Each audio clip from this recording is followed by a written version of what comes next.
Hello everyone, welcome to my channel PCS Kranti. Hope you all are doing good. कल की class में हमने संविधान की प्रमुख विशेषताएं पढ़ी थी। आज की क्लास में हम उसको कंटिन्यू करेंगे। पहले हम छोटा सा एक रिकैप लेते हैं, कल की क्लास में हमने क्या क्या देखा था। कल की हमने सबसे पहले विशेषताओं में सबसे पहले देखा था सबसे लंबा लिखित संविधान,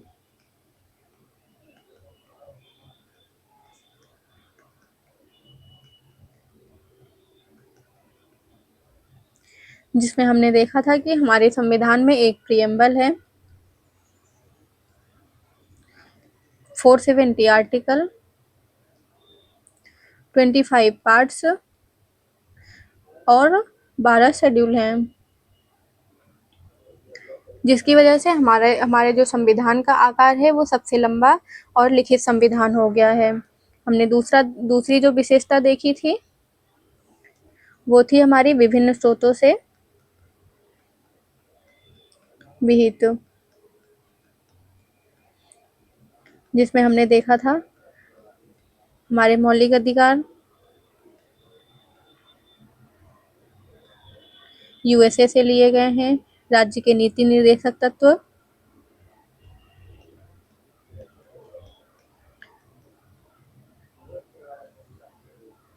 आयरलैंड के संविधान से लिए गए हैं। हमने देखा था कि हमारे अधिकतर प्रावधान 1935 के भारत शासन अधिनियम से लिए गए हैं। तो हमारी जो दूसरी विशेषता थी वो विभिन्न स्रोतों से विहित संविधान। तीसरी विशेषता है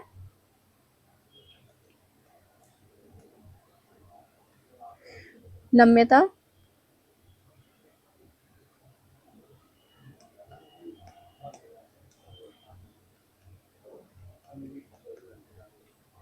अनम्यता का समन्वय।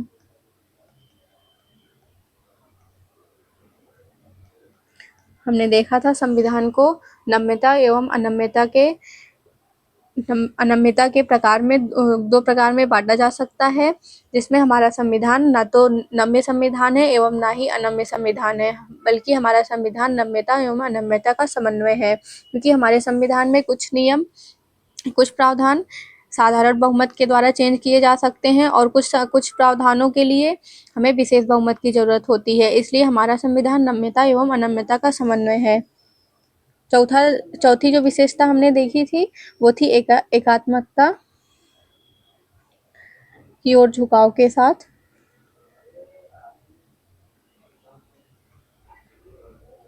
संघीय व्यवस्था, जिसमें हमने देखा था अगर हम संघीय लक्षणों की बात करें तो इसमें था दो सरकारें जो कि एक राज्य स्तर पर हैं, एक केंद्र स्तर पर, शक्तियों का विभाजन,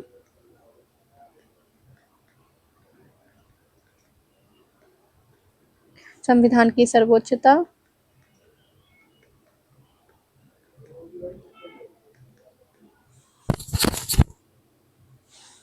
और स्वतंत्र न्यायपालिका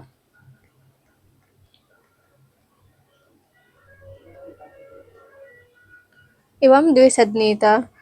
अगर बात करें एकात्मकता की तो उसमें हमने देखा था कि एक सशक्त केंद्र है, एक संविधान है, हमारे यहाँ एकल नागरिकता प्रोवाइड की जाती है, संविधान का लचीलापन है, एकीकृत न्यायपालिका है, अखिल भारतीय सेवाएं हैं और आपातकालीन प्रावधान है जो एकात्मकता के लक्षण को दर्शाते हैं। इसलिए हमारा संविधान एकात्मकता के साथ साथ संघीय व्यवस्था के लक्षणों को भी प्रदर्शित करता है। हमारा अगली जो विशेषता थी वो थी सरकार का संसदीय रूप।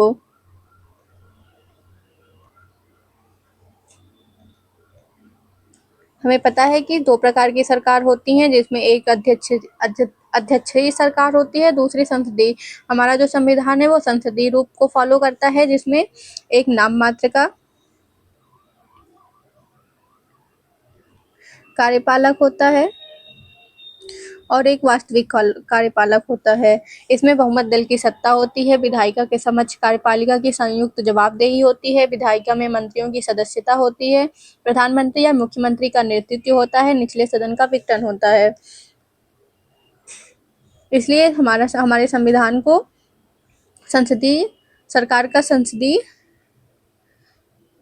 हमारा संविधान जो है वो सरकार का संसदीय रूप फॉलो करता है। हमारी जो अगली विशेषता थी वो थी संसदीय संप्रभुता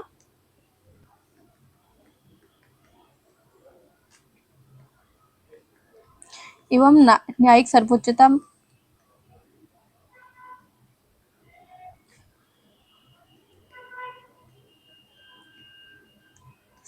में समन्वय। इसमें हमने देखा था हम भारतीय संविधान निर्माताओं ने ब्रिटेन की संसदीय संप्रभुता और अमेरिका की न्यायपालिका सर्वोच्चता के बीच उचित संतुलन बनाने को प्राथमिकता दी। एक ओर जहां सर्वोच्च न्यायालय अपनी न्यायिक समीक्षा की शक्तियों के तहत संसदीय कानूनों को असंवैधानिक घोषित कर सकता है, वहीं दूसरी ओर संसद अपनी संवैधानिक शक्तियों के बल पर संविधान के बड़े भाग को संशोधित कर सकती है। हमारी जो अगली विशेषता है वो थी एकीकृत व स्वतंत्र न्यायपालिका। हमने देखा था जो हमारी न्यायपालिका है उसका जो स्ट्रक्चर है वो हायरार्किकल है। टॉप पे हमारा सुप्रीम कोर्ट होता है, फिर हमारा हाई कोर्ट आता है, उसके बाद हमारे लोअर कोर्ट्स आते हैं। सुप्रीम कोर्ट, हाई कोर्ट एवं लोअर कोर्ट के ऊपर नियंत्रण रखता है। इसलिए हमारे यहाँ हमारा संविधान जो है वो एकीकृत व स्वतंत्र न्यायपालिका के प्रावधानों को फॉलो करता है। हमारी अगली विशेषता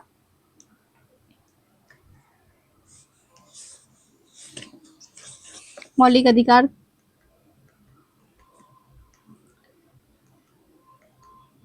जिसमें हम देखते हैं हमारे देश के नागरिकों को मौलिक अधिकार प्रदान किए गए हैं जो भाग 3 में लिखित है, जिसमें हम देखते हैं आर्टिकल 32 को डॉक्टर बी.आर. अम्बेडकर ने संविधान का हृदय बोला है, जिसके थ्रू मौलिक अधिकार के हनन होने पर कोई भी व्यक्ति सुप्रीम कोर्ट में डायरेक्ट जा सकता है अपने अधिकारों के बचाव के लिए। हमारी अगली विशेषता थी राज्य के नीति निर्देशक तत्व।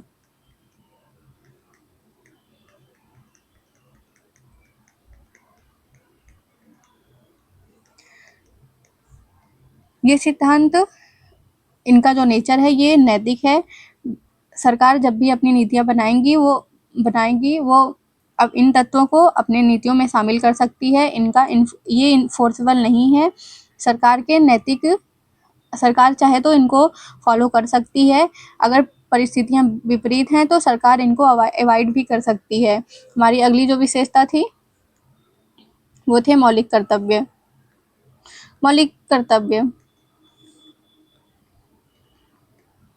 जिसमें हमने देखा था आर्टिकल 42वें संविधान संशोधन के द्वारा मौलिक कर्तव्य को जोड़ा गया था, जो कि आर्टिकल 51A में है, और इन कर्तव्यों को हमारे देश के नागरिकों को फॉलो करने होते हैं।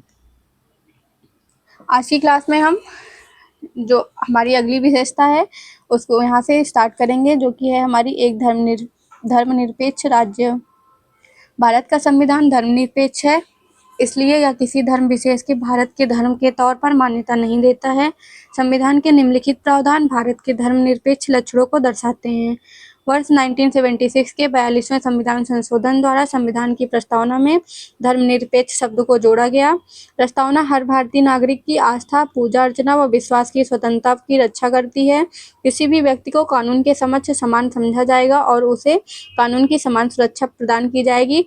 मौलिक अधिकार के अनुच्छेद 14 में ये बोला गया है, धर्म के नाम पर किसी प्रकार का भेदभाव नहीं किया जाएगा। अनुच्छेद 15 में बोला गया है, सार्वजनिक सेवाओं में सभी नागरिकों को समान अवसर दिए जाएंगे, जो कि हमारा आर्टिकल 16 में है। हर व्यक्ति को किसी भी धर्म को अपनाने व उनके अनुसार पूजा अर्चना करने का समान अधिकार है, अनुच्छेद 25 में है।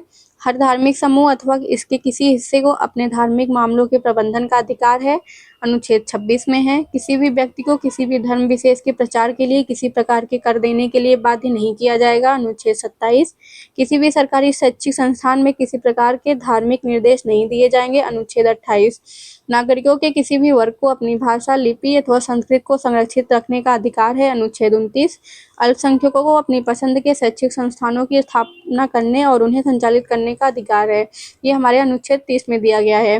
राज्य सभी नागरिकों के लिए समान नागरिक संहिता बनाने का प्रयास करेगा, अनुच्छेद 43, जो कि हमारे राज्य के नीति निर्देशक सिद्धांत में वर्णित हैं। धर्मनिरपेक्षता की पश्चिमी अवधारणा धर्म और राज्य के बीच पूर्ण अलगाव रखती है। धर्मनिरपेक्षता की यह नकारात्मक अवधारणा भारतीय परिवेश में लागू नहीं हो सकती, क्योंकि यहाँ का समाज बहुधर्मवादी है। इसलिए भारतीय संविधान में सभी धर्मों को समान आदर अथवा सभी धर्मों की समान रूप से रक्षा करते हुए धर्मनिरपेक्षता के सकारात्मक पहलू को शामिल किया जाता है। इसके अलावा संविधान ने विधायिका में धर्म के आधार पर कुर्सी का आरक्षण देने वाले पुराने धर्माधारित प्रतिनिधित्व को भी समाप्त कर दिया है। हालांकि संविधान अनुसूचित जाति एवं जनजाति को उचित प्रतिनिधित्व प्रदान करने के लिए अस्थायी आरक्षण प्रदान करता है। जैसे हमारा जो संविधान है वो धर्मनिरपेक्षता को फॉलो करता है। हमारी अगली विशेषता है एकल नागरिकता। यद्यपि भारतीय संविधान फेडरल है और 2 लक्षणों को प्रतिनिधित्व करता है, मगर इसमें केवल एकल नागरिकता का प्रावधान है, अर्थात भारतीय नागरिकता। दूसरी ओर अमेरिका जैसे देशों में प्रत्येक व्यक्ति के पास न केवल देश की नागरिकता होती है, बल्कि वह जिस राज्य में रहता है उसकी भी नागरिकता होती है। इसलिए वह अधिकारों के 2 समूहों का लाभ उठाता है, पहले राष्ट्रीय सरकार द्वारा प्रदत्त, दूसरा राज्य सरकार द्वारा प्रदत्त।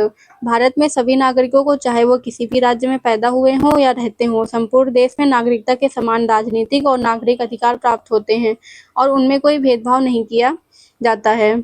सभी नागरिकों के लिए एकल नागरिकता और समान अधिकारों के संवैधानिक प्रावधानों के बावजूद भारत में सांप्रदायिक दंगे, वर्ग संघर्ष, जातिगत युद्ध, भाषाई विवाद एवं निर्जातीय विवाद होते रहते हैं। इसका अर्थ है कि संविधान के निर्माताओं ने एकीकृत और संगठित भारत राष्ट्र के निर्माण का जो सपना देखा था वह पूरी तरह पूरा नहीं हो पाया है। हमारी अगली विशेषता है स्वतंत्र निकाय। भारतीय संविधान न केवल विधायिका, कार्यपालिका व सरकार जो कि केंद्र और राज्य स्तर पर है और तथा न्यायिक अंग ही उपलब्ध कराता है, बल्कि यह कुछ स्वतंत्र निकायों की भी स्थापना करता है। जैसे हमारा यूपीएससी है, निर्वाचन आयोग, कंट्रोलर एंड ऑडिटर जनरल इत्यादि। इन्हें संविधान ने भारत सरकार के लोकतांत्रिक तंत्र के महत्वपूर्ण स्तंभों के रूप में परिकल्पित किया है। पहला हम देखते हैं संसद तथा राज्य विधानसभाओं, भारत के राष्ट्रपति, भारत के उपराष्ट्रपति के लिए स्वतंत्र और निष्पक्ष चुनाव सुनिश्चित करने हेतु निर्वाचन आयोग, राज्य और केंद्र सरकार के खातों के अंकेक्षण के लिए भारत का नियंत्रक एवं महालेखाकार, ये जनता के पैसे के संरक्षक होते हैं और सरकार द्वारा किए गए खर्चों की वैधानिकता और उनके उचित होने पर टिप्पणी करते हैं। संघ लोक सेवा आयोग अखिल भारतीय सेवाओं व उच्च स्तरीय केंद्रीय सेवाओं के लिए भर्ती हेतु परीक्षाओं का आयोजन कराता तथा अनुशासनात्मक मामलों पर राष्ट्रपति को सलाह देता है।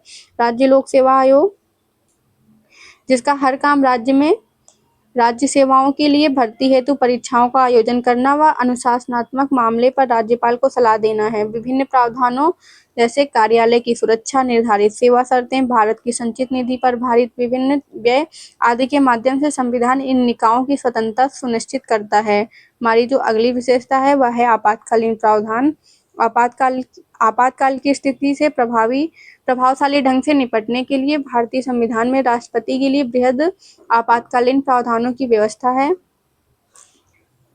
इन प्रावधानों को संविधान में शामिल करने का उद्देश्य है देश की संप्रभुता, एकता, अखंडता और सुरक्षा, संविधान एवं देश के लोकतांत्रिक ढांचे को सुरक्षा प्रदान करना। संविधान में 3 प्रकार के आपातकाल की विवेचना की गई है। पहला है राष्ट्रीय आपातकाल, जो कि आर्टिकल 352 में वर्णित है, जिसमें युद्ध, आक्रमण अथवा सशस्त्र विद्रोह से पैदा हुई राष्ट्रीय अशांति की अवस्था में राष्ट्रीय आपातकाल लगाया जाता है। राज्य में आपातकाल, जिसको हम राष्ट्रपति शासन भी कहते हैं, जो कि हमारे आर्टिकल 356 में है।